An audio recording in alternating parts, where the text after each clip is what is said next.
Have you been to a car lot in the last year or so? Maybe you went to try and find a new car and you found an empty lot instead. Many lots are still working to bounce back after supply and demand issues during the pandemic. So here to talk all about buying a car in 2023 is Ben Preston, auto reporter for Consumer Reports. Now, here's the number to text in a question if you've got one for him, 379-5775. We'll answer your questions in real time, but we're going to start with the whole new car thing. All right, so new car prices, they've skyrocketed over the past few years. Are they finally getting back to like a normal line? I think they're starting to come down in terms of what you would pay in compared to what MSRP is. Over the past year or so, supply has been so limited that dealers have been able to ask for a lot more than the car would normally sell for. That said, manufacturers have been prioritizing manufacturing higher profit vehicles that are higher demand, that are going to give them more of a profit. So you're seeing the average transaction price go up, not just because prices have been higher than normal, but also because people are buying more expensive models. And then, of course, as we see interest rates for loans and things go up, people who can buy more expensive cars tend to be buying cars more than people who might not be able to afford loans on less expensive cars right now. So it sounds like then this is not the best time to buy a new car. Should we be looking for used cars instead? Well, it's definitely a better time to buy a new car than a year ago. And there is a silver lining for buying a new car because of the interest rates. New cars can have, depending on your credit, you can get a manufacturer subsidized loan on a new car that can keep your interest rate a lot lower. Whereas if you buy a newer used car, even a newer one, the interest rate's going to be higher because the lender is going to have consider that more of a risk because the car is older. And then, of course, you might be able to find a cheaper car if you get an older model. Used car prices are coming down, but they're not coming down as quickly as they went up last year and the year before. And are there some models available, more available right now than others that are really like the ones that maybe we should be looking at?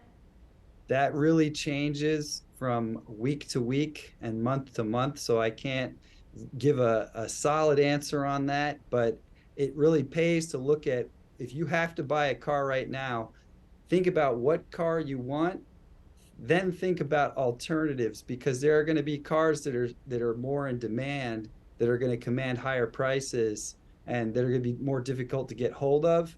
And then there are going to be alternatives that have the same features and maybe have some of the things that you're looking for that'll fit your needs, but maybe will be less expensive and more available. All right, do you have any kind of like just big picture advice for new car shoppers? Yeah, if you can, of course, it's a good time to wait because I think things are beginning to improve.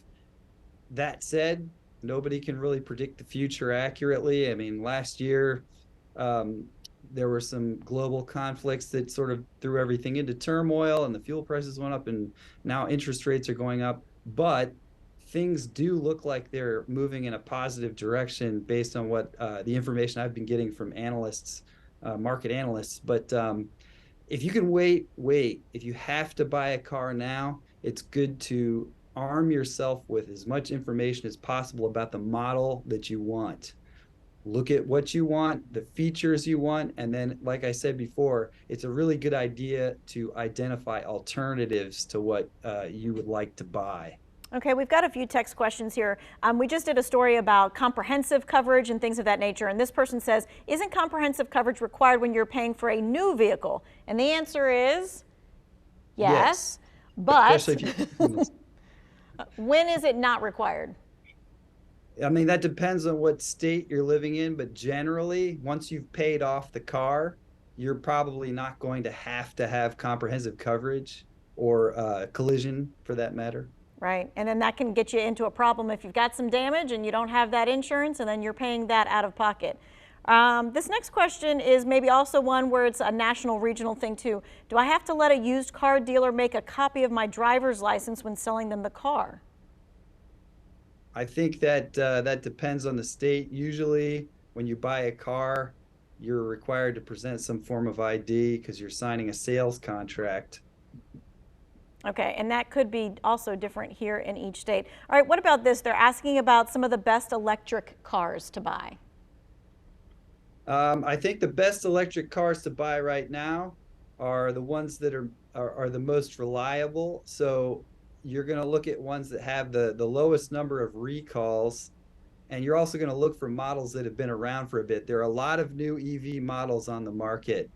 And as we know from any new model of any car ever built, the first models require a little time to shake out the bugs. And with all these new EV models, it's bound to be a little bumpy at first.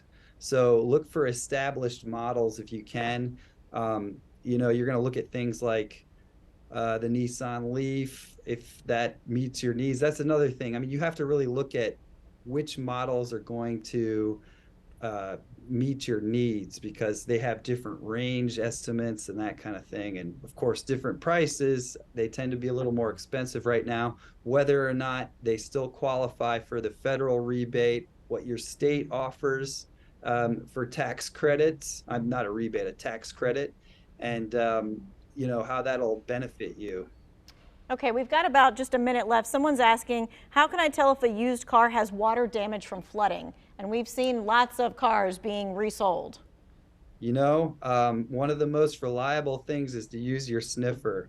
Once you get in that car, if you can smell anything that smells like mildew, that's a good indication that there might have been water damage. Also, look underneath the floor mats, see if there's any moisture.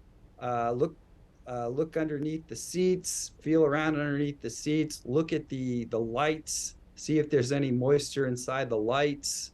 I think there have been a lot of flood damaged cars circulating around this year because there have been so many big, huge floods from weather events around the country.